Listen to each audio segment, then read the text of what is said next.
Ya, kembali lagi bersama saya Rahmadani, jurnalis Banjarmasin Post di program Bicara Apa Saja.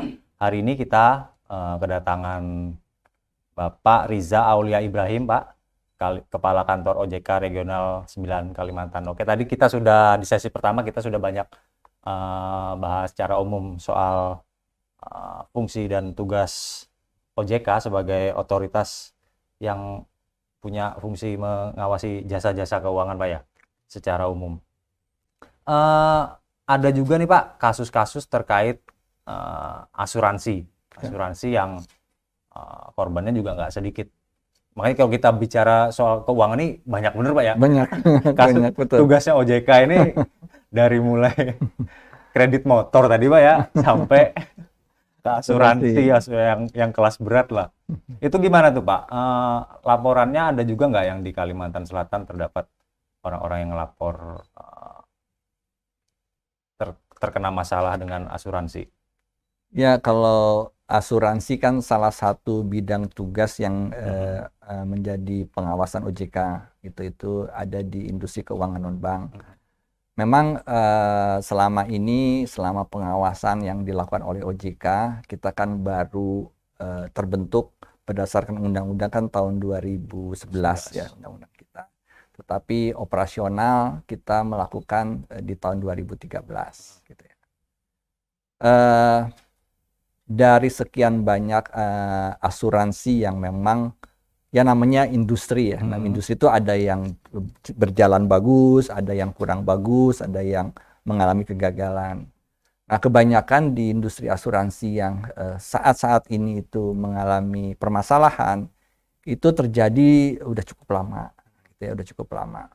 Tetapi OJK tidak menampik bahwa itu sekarang menjadi tugas OJK gitu ya, meskipun kasusnya terjadi sebelum OJK ada. Sehingga OJK tetap melakukan upaya-upaya perbaikan terhadap industri asuransi yang mengalami masalah. Industrinya berjalan dengan baik gitu ya.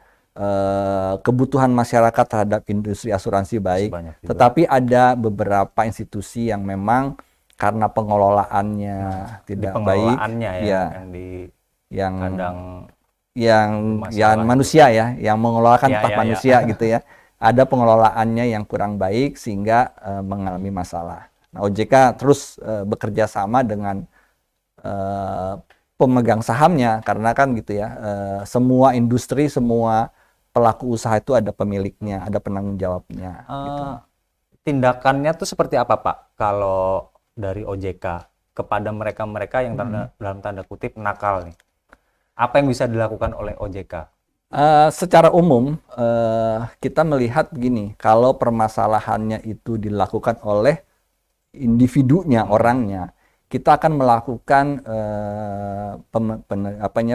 penyelidikan gitu ya. Terus kita akan melakukan fit and proper terhadap pengurusnya. Apabila dia dianggap bersalah, itu kita masukkan dalam blacklist dan dia harus berhenti dari kepengurusan. Di sisi lain, kalau masalahnya menyangkut finansial, kita berkomunikasi dengan pemegang sahamnya. Kita menjelaskan bahwa ini ada salah Ada kelola, masalah di pemegang pengelolaan. saham sebagai penanggung jawab harus membantu lagi menyehatkan industri itu, perusahaan itu ya, kalau Iya, kita iya. lihat. Kalau industri kan secara umumnya. Eh, OJK saya baca memang punya salah satu kewenangannya melakukan penyidikan, Pak, ya. Ya, Artinya cukup dalam juga ternyata OJK untuk bisa masuk ke dalam satu masalah. ya. Kayak gitu koordinasi dengan stakeholdernya kayak kepolisian atau kejaksaan itu gimana tuh, Ya. Pak? Selama Eh, ini, Pak? berdasarkan undang-undang memang kita diberikan kewenangan penyidikan. Hmm.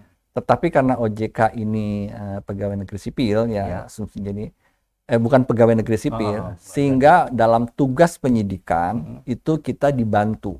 Hmm. Jadi oleh penyidik yang Dari ditentukan oleh PNS. negara. Jadi di OJK itu ada penempatan dari kepolisian, ada Oh, penempatan dari kejaksaan.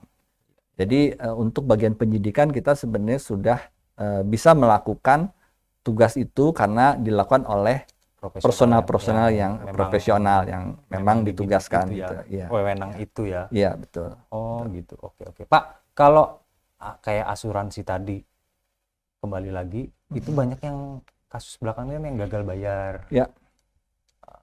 Itu gimana tuh Pak? Apa yang bisa dilakukan oleh masyarakat sebagai korban ketika kasus itu terjadi kepada dirinya? Sulit ngeklaim, sulit, yang sering kan kayak gitu tuh, sulit ngeklaim. Kadang kita sebagai konsumen tuh mungkin ada salahnya juga, nggak baca detail soal persyaratan itu tuh. Nah, itu gimana tuh Pak? Seharusnya si perusahaan tuh gimana sih? Jangan sampai dalam memberikan informasi kepada si konsumen tuh loh. Ya, itu yang secara berkelanjutan OJK memperbaikinya ya. Artinya kita minta penyelenggara itu perusahaan asuransi misalnya dalam konteks ini dia harus transparan. Dia harus menjelaskan produk-produknya dan tidak boleh tuh kecil-kecil ditulis gitu ya. Ternyata syarat dan ketentuan berlaku gitu kan. Itu kita mewajibkan sekarang harus ada penjelasan. Karena kalau dulu biasanya itu adalah dilakukan oleh tenaga pemasar. Tenaga pemasarnya ini belum bersertifikat. Nah, OJK secara berkesinambungan sekarang meminta gitu ya kepada perusahaan asuransi agar seluruh tenaga pemasarnya itu ada sertifikasinya. Iya, supaya dia benar-benar memahami apa yang harus disampaikan kepada masyarakat mengenai produk yang dijual. Gitu. Sehingga kita mencoba menghilangkan permasalahan, sumber permasalahannya gitu ya. Kadang kan masalah tuh dari yang kecil-kecil aja lah, betul. Dari awal tuh nggak paham, sudah nabung bertahun-tahun baru ngeh gitu ya. Bahwa ternyata sudah saya setujui syarat itu. Padahal saya nggak sadar bahwa itu ada syaratnya ternyata. Iya, kita minta perusahaan juga bertanggung jawab agar tenaga pemasarannya itu melakukan itu. Berarti ada nih Pak ya, memang yang itu dilakukan secara sengaja gitu, ada memang ya. Nah, kita belum sampai penyidikan ke tahap apakah disengaja atau tidak, tapi kita paham bahwa belum semua informasinya tersampaikan kepada masyarakat. Kadang-kadang orang mengambil itu juga mau cepatnya aja. Masyarakat juga tidak mau mendengar semuanya gitu. Iya. Jadi akhirnya memang ini dua belah pihak kita harus edukasi. Masyarakat kita bilang bahwa asuransi ini adalah produk yang sangat dibutuhkan oleh masyarakat, tetapi juga harus bijak juga menentukan apa yang dibutuhkannya, asuransi apa yang dibutuhkannya gitu. Jangan semua asuransi kan sebenarnya pertanggungan gitu ya. Bukan. Akan berbeda dengan investasi gitu ya. Nah, sekarang memang ada produk-produk yang digabungkan sehingga masyarakat itu tidak paham. Agak gini Pak, iya benar. Kayak abu-abu jadinya, apakah itu investasi, apakah itu asuransi, penjaminan. Nah, itu kadang sering juga kita dengar, jadi abu-abu tadi kayak jelasinnya itu seakan-akan investasi gitu Pak. Itu ada juga gitu tuh. Ada. Itu produk yang lazim gitu ya, lazim, tetapi biasa tenaga pemasar hanya menjelaskan bagian investasinya, tidak menjelaskan bagian pertanggungannya, penjaminannya gitu. Nah, sehingga masyarakat taunya, oh kalau saya ikut program ini saya akan dapat A, B, C, D gitu. Padahal A, B, C, D ini bisa berlaku kalau misalnya dalam perjalanannya dia tidak mempunyai risiko-risiko yang ditanggung oleh perusahaan asuransi misalnya. Di Kalimantan Selatan banyak nggak Pak tuh Pak laporan-laporan seperti itu?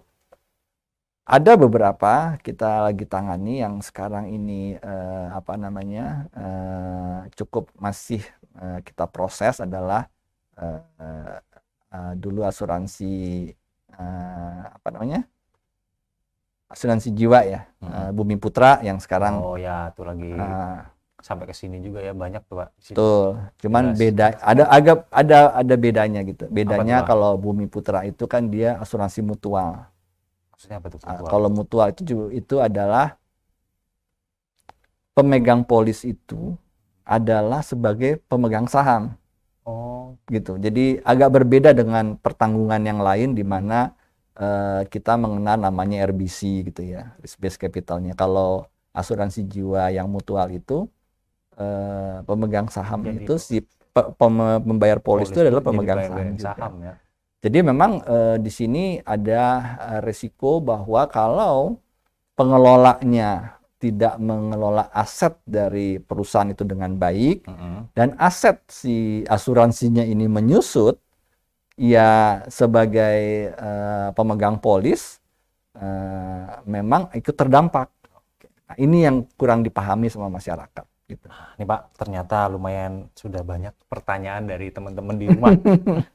Langsung aja. Nih sekali lagi teman-teman masih ada sesi ketiga, jadi kalau mau tanya silahkan sama Pak Rinja, Kepala OJK. Jarang-jarang kita kan kedatangan OJK ini Pak, termasuk yang lembaga baru kan ya? Belum tua banget lah.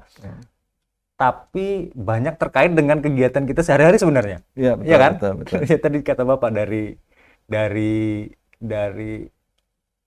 bayar motor tadi sampai ke itu tuh sebenarnya ada kaitan dengan lembaga yang Bapak pimpin. Jadi mungkin sebenarnya kalau dibilang baru itu OJK-nya baru. Oh iya, sebelumnya kan sebelumnya ya, ini tapi kan banyak. lebih sekarang tuh lebih kayak lebih terbuka aja. OJK kita lebih tahu loh. Kalau dulu kayak lebih nggak tahu lah mau lari kemana gitu.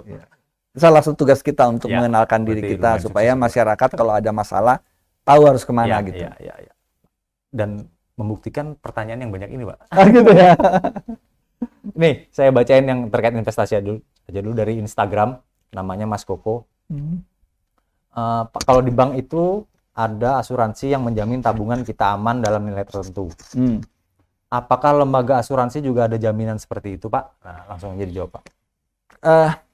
Kita sedang mengarah ke sana. Kita sedang memperbaiki sebenarnya kelembagaan dari asuransi, gitu ya. Di negara-negara maju sebenarnya itu juga ada penjaminannya. Tetapi Indonesia memang kita masuk ke tahapan itu, memperbaiki industrinya dulu.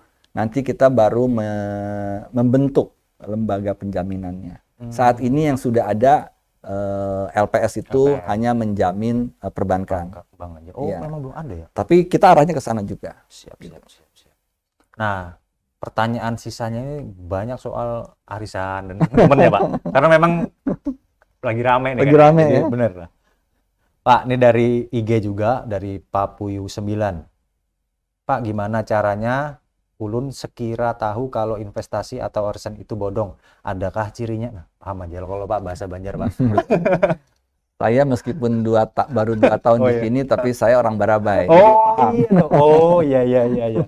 Orang Barabai asli ternyata teman-teman. Geng. Monggo, Pak. Kayak apa caranya Ulun sekira tahu kalau investasi itu arisan bodong? Investasi atau arisan itu bodong? Gimana tuh, Pak?